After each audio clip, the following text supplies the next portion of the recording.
안녕하세요, 배성훈입니다. 오늘은 에스테틱 샵 위치 선정에 관련된 팁을 좀 드리고자 합니다.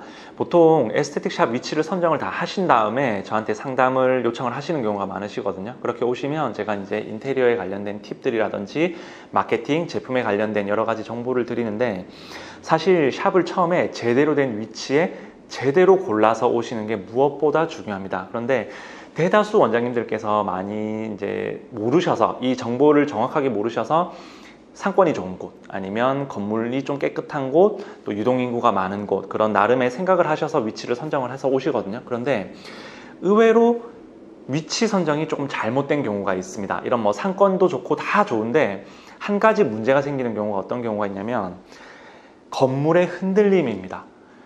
요즘 같은 세상에 지진도 아닌데 건물이 흔들리는 거 좀 말이 안 되지 않나 하실 수 있어요. 그런데 새 건물이어도 그런 경우가 생각보다 많습니다. 어떤 말씀을 드리는 거냐면, 이런 경험 없으신가요? 미용실을 가거나 아니면 어떤 매장, 뭐 휴대폰 매장이라든지 그런 3층, 4층짜리 건물을 가셨을 때 갑자기 건물이 떨컹하고 흔들리거나 아래 위로 살짝 흔들리는 느낌, 그런 거 받으신 분 분명히 계실 거예요. 근데 이런 현상이 왜 벌어지냐면 건물 자체에 어떤 문제가 있어서 그런 경우는 굉장히 드뭅니다. 이미 뭐 건축 기술도 굉장히 좋아지고 요즘 높은 건물은 다 내진 설계를 하기 때문인데, 예전에 한번 제가 어디라고 말씀드리진 않겠습니다.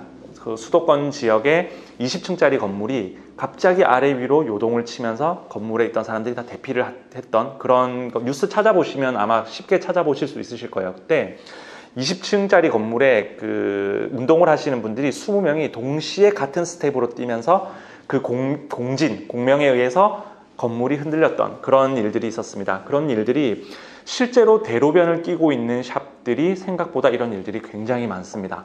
뭐 해머링 현상이라고 해서 건물 앞에 차가 지나다니는 대로가 있어서 버스가 정차를 해요. 그 건물 앞에 출발을 합니다.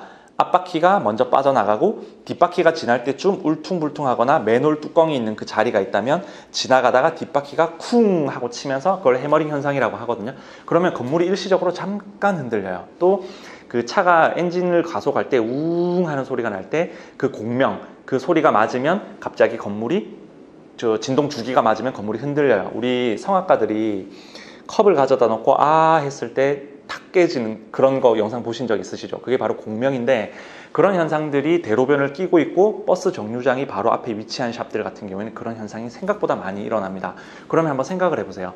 에스테틱 샵은 와서 힐링을 하는 장소고 가끔 고객들은 관리를 받으면서 잠을 자기도 합니다. 그런데 건물이 주기적으로 갑자기 약간 쿵쿵 흔들리는 그런 걸 느끼시면 다음번에 재티켓팅을 하지 않는 경우가 생각보다 많아요. 좀 불안하거든요.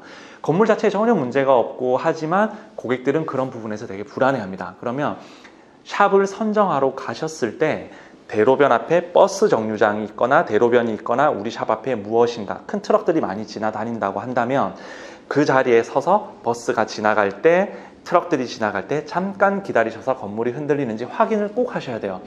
그냥 매장을 보러 가셨다가 계약을 하고 샵이 이미 오픈이 되었는데 그제서야 느끼시는 경우가 굉장히 많습니다. 그러면 계시는 원장님도 생각보다 많이 불안해요. 이 건물이 갑자기 퉁 하고 흔들리는 경우가 굉장히 많거든요. 그런 경우가 너무 많아서 샵을 구하신 다음에 후회하시는 분들을 제가 너무 많이 봤습니다. 그래서 샵을 보러 가시면 그런 현상이 있지 않은지, 그리고 높은 건물인데 태권도장이 있어서 학생들이나 태권도를 배우는 사람들이 동시에 스텝을 쿵쿵 밟을 때 건물이 흔들리는 그런 경우가 생각보다 많습니다. 그래서 그런 것들은 이제 건축사 사무실이나 이런 곳에서 건물을 지은 사람들이 위에다가 그런 주파수를 조정하는 작업들을 하거든요. 그런데 대다수 제가 봤을 때 뭐 중심지에 있는 큰 건물들이 아니고서야 작은 단층 건물, 또 20년, 30년 된 3, 4층짜리 건물들은 건물주들이 그런 곳에 투자를 잘 하지 않으려고 하더라고요. 그래서 그런 부분을 나중에 계약이 다 완료된 뒤에 클레임을 걸어도 소용이 없는 경우가 굉장히 많습니다. 그래서 이왕이면 샵을 구하실 때 좋은 상권, 원장님들이 생각하시는 모든 그런 것들을 다 반영을 하시되